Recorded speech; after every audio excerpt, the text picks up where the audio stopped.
नमस्कार दोस्तों, मैं डॉक्टर द्वारका प्रसाद। दोस्तों, मैं एक मनोवैज्ञानिक सलाहकार और एक लाइफ कोच हूं।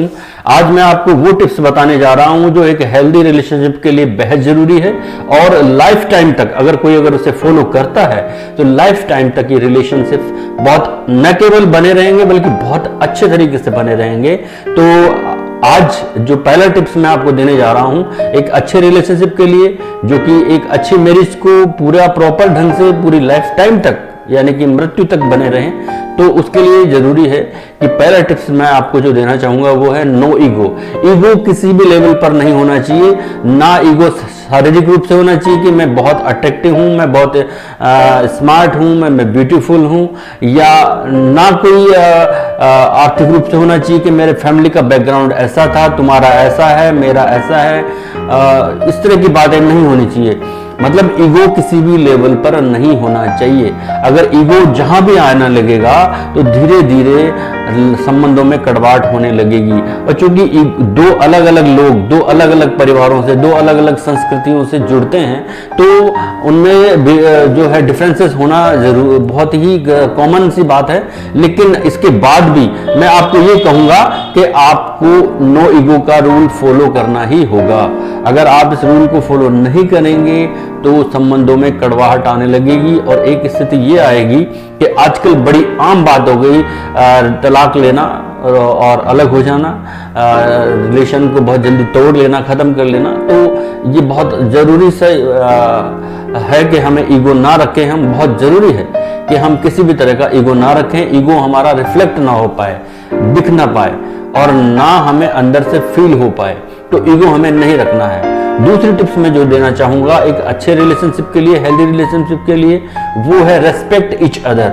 आपको रेस्पेक्ट घर के भीतर ही नहीं करना है, बाहर भी करना है। या ये नहीं है कि घर में आप चिल्ला रहे हैं और बाहर बहुत इज्जत से पेश आ रहे हैं, या बाहर दिखा रहे हैं केवल और अंदर आपको जी में आए जो जिस तरह का व्यवहार कर रहे हैं। तो आपको घर में अपने फैमिली मेंबर, चाहे वो आपके पेरेंट्स हो, चाहे आपके बच्चे हों, चिल्ड्रंस हों, चाहे कोई और अदर जो है फैमिली मेंबर हो, आपको अपनी वाइफ का या अपने हस्बैंड का वाइफ को हस्बैंड का और हस्बैंड को वाइफ का प्रॉपर रेस्पेक्ट करना ही होगा। अगर आप रेस्पेक्ट नहीं करेंगे तो ये रेस्पेक्ट रिफ्लेक्ट होगा आपके जो चिल्ड्रंस होंगे, बच्चे जो हैं, उनमें अपने आप जो है फॉरवर्ड होगा, चला देखता जाएगा। क्योंकि जिस तरह एक फादर को जो बिहेव करते हुए एक बेटी देखती है तो उसके माइंड में वही चीज मेकअप होती चली जाती है। तो ये बेहद जरूरी है एक फादर के लिए कि वो अपनी वाइफ की प्रॉपर रेस्पेक्ट करे, ताकि वो चीजें उसकी बेटी में ना जाए या बेटे में ना जाए और वो आगे आने वाले टाइम में उस तरह का बिहेव अपनी वो ऐसी इमेजिनेशन ना बनाए कि इस तरह का भी हुआ जा सकता है। तो रेस्पेक्ट ईच अदर होने वाला जो फार्मूला है वो जरूर रखें। आपको एक दूसरे को न केवल घर में बल्कि बाहर भी अपने आप को रेस्पेक्ट करना ही है।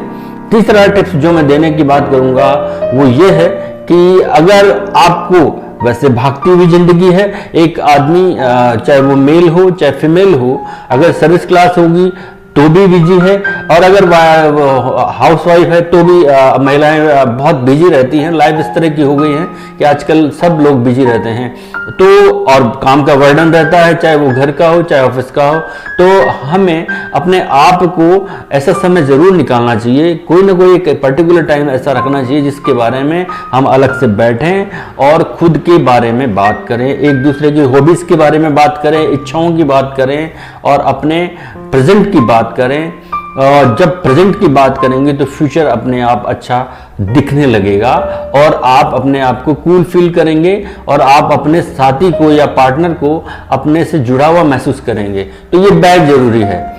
फोर्थ टिप्स ये है कि आप जब भी बात करें तो पास्ट की बात नहीं करें, क्योंकि मैक्सिमम लोगों का जो पास्ट है वो इतना अच्छा नहीं होता है। तो ये पास्ट की बात ना करें, इस चीज को बिल्कुल अपने लाइफ से हटा दें। तो पास्ट तो बिल्कुल नहीं डिस्कस होना चाहिए कि हमारे पास्ट में क्या रहा, कैसा रहा, हम किस तरह पढ़ाई करी जो करी, उसमें बहुत सी चीजें अच्छी नहीं होती, या मैं कहूँ कि 99% पास्ट अच्छा नहीं होता। अगर आप डिस्कस करेंगे तो भी कोई ना कोई बात ऐसी आ जाएगी जिससे नाराजगी या कड़वाहट का कारण बन जाएगा। तो मेरी टिप्स यही होगी कि आप जो है पास्ट की बात ना करें।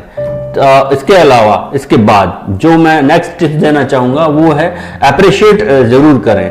हर महिला को अपने हस्बैंड के लिए और हर हस्बैंड को अपने महिला पार्टनर के लिए अप्रिशिएट करने की जो भावना है, जो इमोशन है, वो जरूर रखना चाहिए, क्योंकि हर महिला में कुछ न कुछ अच्छी क्वालिटीज़ होती है। और पुरुष में अगर अपने वाइफ के प्रति रिस्पेक्ट है, अगर ईगो नहीं है, तो 100% वो अपनी वाइफ के प्रति रिस्पॉन्सिबल होगा और वो उसको अप्रिशिएट करेगा। अगर उसकी वाइफ में कुछ खास क्वालिटीज है, अगर इंडिविजुअली हम बात करें तो मैक्सिमम जो फीमेल पार्टनर होती है वो मदर की तरह केयरिंग होती हैं, तो वो हमें ये जो है अप्रिशिएट करना चाहिए कि आप एक तरह से मेरे को अपनी मदर की तरह देख रहे हैं, संभाल रहे हैं, मेरी बुरी आदतों को भी सहन कर रहे हैं, क्योंकि वो दूसरी जगह से आते हैं, तो उसके बावजूद वो हमें एक्सेप्ट कर लेती है। तो ये अप्रिशिएट होने का एक अपने आप में बड़ा काम है, बड़ा है, तो बड़ा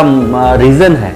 तो हमें उनकी जो जितनी भी क्वालिटीज़ है, अच्छाइयाँ हैं, वो हमें अप्रिशिएट करनी चाहिए। उनके गुणों का, उनमें जो क्वालिटीज़ जितने भी टाइप की हैं, चाहे वो किसी भी फील्ड की हों, किसी भी लेवल की हों, इमोशनल हों या उनमें कोई और क्वालिटीज़ हों, तो उनको अप्रिशिएट जरूर करें।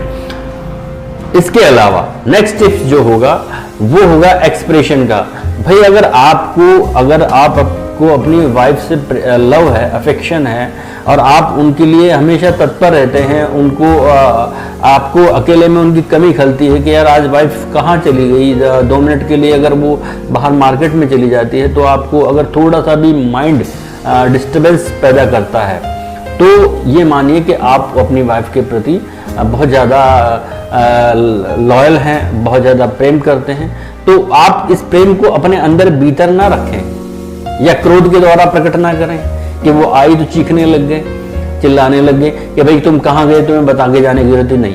आपको ये महसूस होना चाहिए कि मेरी लाइफ में इनकी कितनी ज़रूरत है।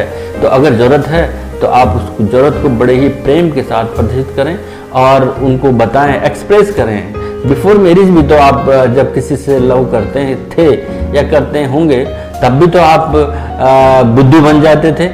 तो क्यों ना आप एक तरह से बुद्धू स्टूपिड लवर की तरह अपनी वाइफ के सामने के सामने अपने एक्सप्रेशन को एक्सपोज करें, एक्सप्रेशन दें और उन्हें बहुत ही तरीके से उनके सामने पेश आएँ। तो एक्सप्रेशन बेहद ज़रूरी है। एंड लास्ट वन मैं आपको जो बताऊंगा वो है रोमांस होना जरूरी है।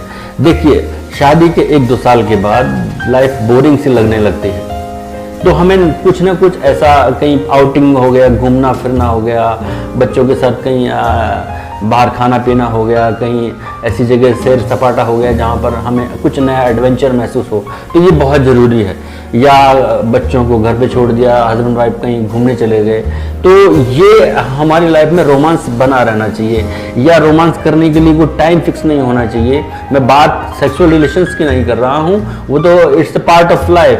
बात मैं कर रहा हूँ कि आप अपने जो उनके प्रति जो एक फीलिंग है, इमोशंस जो है, उनकी बात कर रहा हूँ, वो जब तक आपको इंटरनली नहीं बने रहेंगे, इसके लिए ये वैलेंटाइन डे का इंतजार करने की ज़रूरत नहीं है कि वैलेंटाइन डे आ गया और आपने एक फ्लावर लिया और वो उनके सामने रख दिया। ऐसा कुछ नहीं है। अगर आप अपनी वाइफ से हकीकत में उसके प्रति रिस्पॉन्सिबिलिटी समझते हैं हर तरह से, तो और रोमांस की फीलिंग आप रखते हैं, तो हर दिन आपके लिए वैलेंटाइन डे है या हर दिन आपके लिए बहुत वैल्यूएबल दिन है उनके हिसाब से।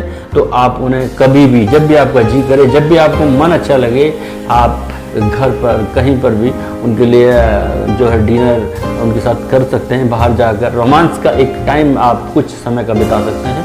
उससे आपकी ज़िंदगी में एक नया रोमांच बना रहेगा, एक फीलिंग बनी रहेगी, एक इमोशन जो साइकोलॉजिकल जो रिलेशन है वो डेवलप रहेगा और ज़िंदगी आपको बिल्कुल अजीब सी लगे, बोरियत महसूस नहीं होगी। और बोरियत महसूस नहीं होगी, तो जब बोरियत महसूस नहीं होगी तो रिलेशन हेल्दी रहेंगे। तो दोस्तों मेरा ये खास टिप्स मैंने जो दिए, अगर आप उनको फॉलो करते हैं, अपनी लाइफ में ऐड करते हैं, तो आपकी रिलेशनशिप हेल्दी बनी रहेगी। और मेरा ये वीडियो आपको कैसा लगा आप ज़रूर बताइए। थैंक यू वेरी मच, धन्यवाद।